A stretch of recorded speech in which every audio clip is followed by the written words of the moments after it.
써야 되면은 반론 한 문단, 재반론 한 문단 이렇게 나눠서 더 써주는 방법도 있고요. 이런 식으로 구성이 가능한 겁니다. 대안 제시 유형 나중에 할 텐데 대안 제시 유형에서는 문제점, 원인, 대안 이런 식으로 본론 구성할 수 있고요. 자, 어쨌든 이런 식으로 글 구성 가능하다는 것.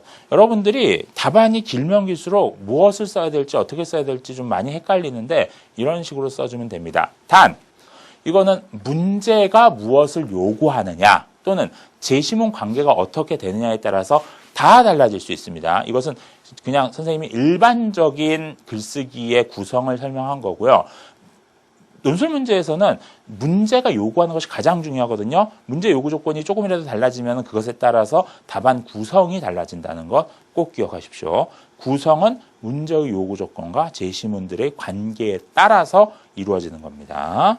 자, 꽤 긴 얘기를 했는데 그러면은 이 쟁점 주장 유형 실제 한번 사례를 통해서 연습해 보도록 하겠습니다. 자, 쟁점 주장 유형 연습 문제 1 보죠.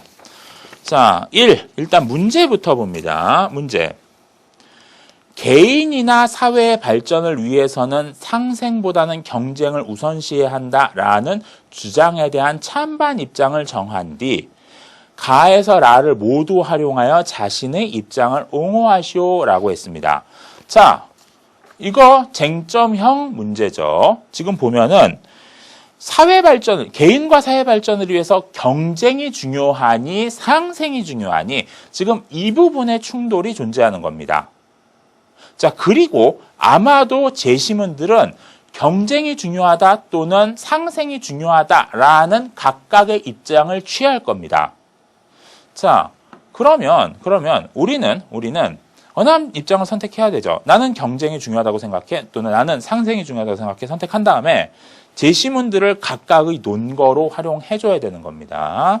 자, 그러면은 일단 우리 주요 쟁점은 이미 파악을 한 겁니다. 경쟁이냐 상생이냐.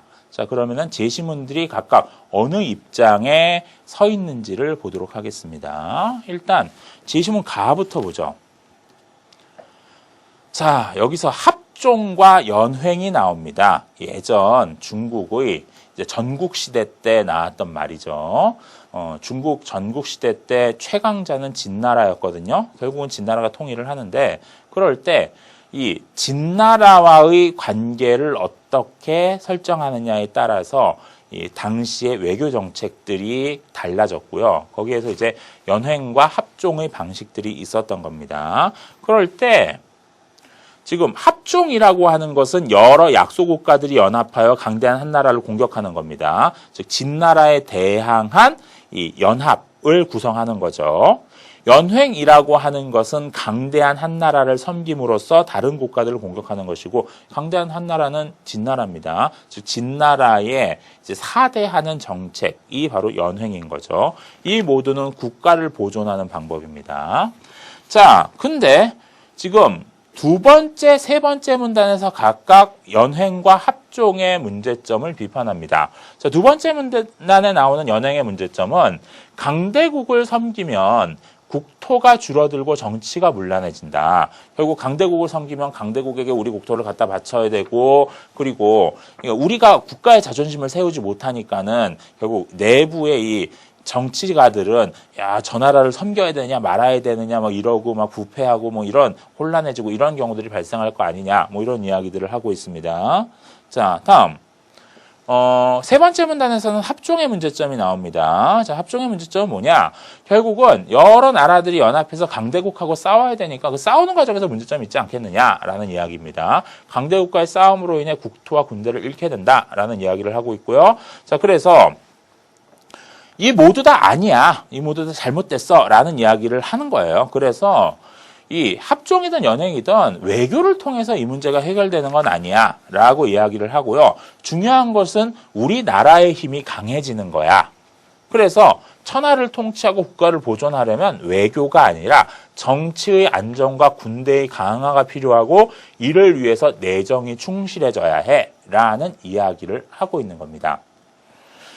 자, 그럴 때 여러분 제시문 가는 경쟁을 우선시하는 입장인가요? 상생을 우선시하는 입장인가요? 일단 그거부터 판단해야 합니다.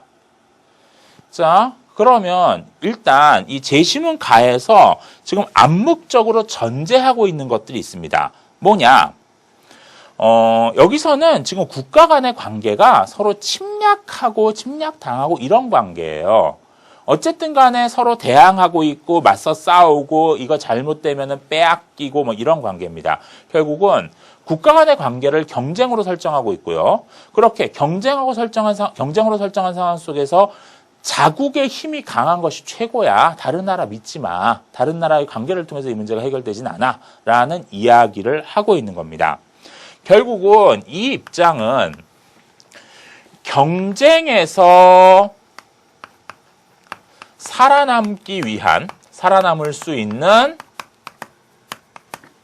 힘의 축적을 긍정하는 입장이라고 볼 수 있습니다. 그리고 또한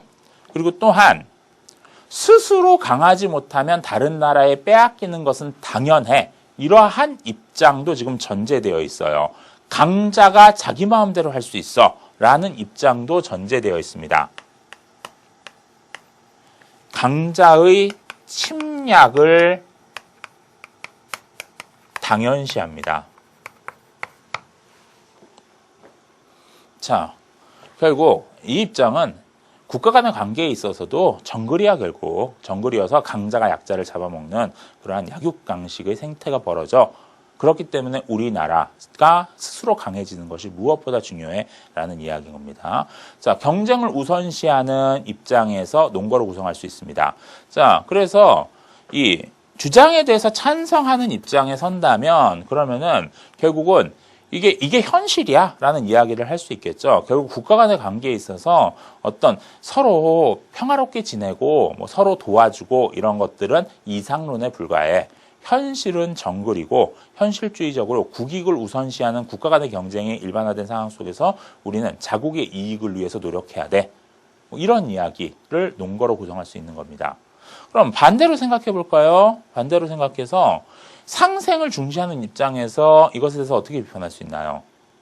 자, 이게 과연 요즘 시대에 타당한 논리인가? 뭐 이런 거 얘기할 수 있습니다. 이거 지금 전국시대 얘기거든요. 진나라 때 수천 년 전 얘기입니다. 오늘날에 과연 강자의 침략이 당연시되는가? 실제로 세계 2차 대전 이후, 물론 그 이후에도 많은 전쟁들이 벌어지긴 했지만 굉장히 많은 경우에 이제 전쟁은 줄어들었고 특히 타국을 어떤 강대국의 식민지로 만드는 현상도 많이 줄어들었습니다. 물론 이 실질적으로 이제 경제적 식민지가 되거나 외교적 식민지가 되는 경우들이 가끔씩 있기는 하지만 어쨌든 옛날에 비해서 많이 나아졌고 그리고 앞으로도 나아지겠죠. 그런 것들을 얘기하면서 결국은 오늘날의 국가 간의 관계 맺는 방식은 서로 연합하고 협력하고 공동체를